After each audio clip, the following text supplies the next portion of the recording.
Hi, Chris here with Fancy, and we are going to work on her skull, so let's tighten up a little bit.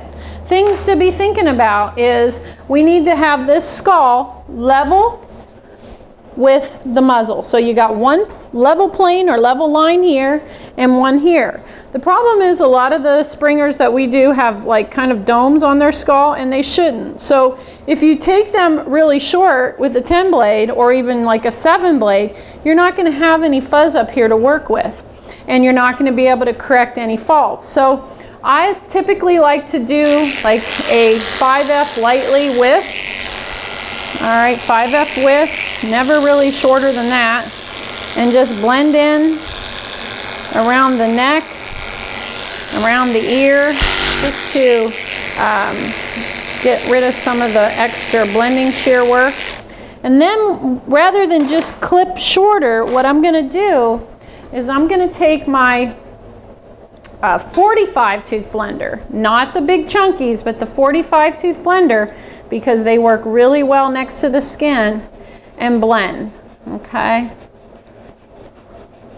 I'm going to blend in my clipper line to the longer hair first, and then I'm going to eyeball it up. Take a look, and you can see right there that little lump.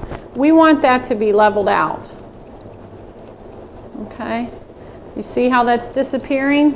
If you would have taken that really short with a 10 or a 7F, you wouldn't have the hair to level out that plane on her skull.